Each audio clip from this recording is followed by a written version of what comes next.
Hello అందరికీ. ఈ video అబ్బాయిలున్న ప్రతి పేరెంట్స్ తప్పకుండా చూడాలి. ఎందుకంటే ఈ మధ్య మా అబ్బాయి ఒక మాట అన్నాడండి.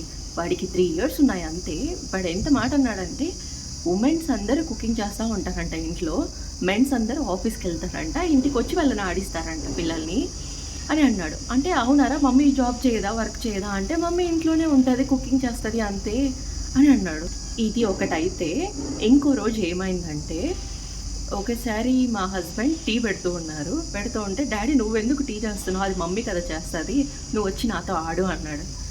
అండ్ ఇంకోసారి ఏమన్నాడంటే, ఒకసారి నాకు హెల్త్ బాగాలేనప్పుడు మా హస్బెండ్ నాకు ఇంట్లో పనులకే హెల్ప్ చేస్తుంటే, డాడీ నువ్వెందుకు ఇది చేస్తున్నావు, మమ్మీ చేస్తుంది కదా. చూడండి వాళ్ళ బ్రెయిన్లో ఎంతగా ఇలా ఫిక్స్ అయి ఉంటుందంటే, రెగ్యులర్గా వాళ్ళు చూస్తూ ఉంటారు కదా మమ్మీ ఈ పనులు చేస్తూ ఉంటుందని. ఎప్పుడైనా మన హస్బెండ్ ఆ పనులు చేస్తే, డాడీ ఇదెందుకు చేస్తున్నాడు, ఈ పని చేయాల్సిందే మమ్మీనే కదా అనే స్టేట్మెంట్ వాళ్ళ బ్రెయిన్లో ఫిక్స్ అవుతుంది. సో వాళ్ళకి అలా ఫిక్స్ అవ్వకుండా ఉండడానికి మా హస్బెండ్ చెప్పిన ఆన్సర్ ఏంటో తెలుసా? అదేం లేదు నాన్న, ఇది మమ్మీ చేయాల్సిన పనేమి కాదు, ఎవరైనా చేయొచ్చు, రేపు పొద్దున ఇప్పుడు చిన్నగా ఉన్నావు కదా, నువ్వు పెద్దగా అయ్యాక నువ్వు కూడా ఈ పనులన్నీ చేయాలి, మమ్మీ అయినా చేయొచ్చు, డాడీ అయినా చేయొచ్చు, ఓకేనా అని చెప్పాడు. సో మనం వాళ్ళకి అర్థమయ్యేలాగా ఈ విషయాలన్నీ నేర్పించాలి చిన్నప్పటి నుంచే. ఇంటి పనులు అమ్మాయి చేయాలి, అబ్బాయి చేయకూడదు అని ఏం లేదు కదా. మన పూర్వకాలంలో అలాగే ఉండేది.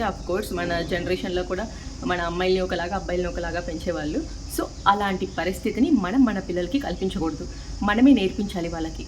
అమ్మాయి అబ్బాయి ఇద్దరు ఈక్వల్, ఇద్దరు ఇలాంటి పనులు చేయొచ్చు, ఓకేనా. ఇలాంటివి మనం ఇప్పటి నుంచే మన అబ్బాయిలకి ట్రైనింగ్ ఇస్తే అమ్మాయి మీద ఒక రెస్పెక్ట్ వస్తుంది. వల్ల పెద్దగా అయ్యే కొద్దీ వాళ్ళు కూడా అమ్మాయిల్ని ఈక్వల్గా ట్రీట్ చేస్తారు. ప్లస్ వాళ్ళ మ్యారేజ్ ఏజ్కి వచ్చినప్పటికీ వాళ్ళ వైఫ్ని ఇంకా బాగా చూసుకోగలుగుతారు. ఇప్పుడు ఎంతమంది ఉన్నారండి వైఫ్స్కి హెల్ప్ చేసేవాళ్ళు?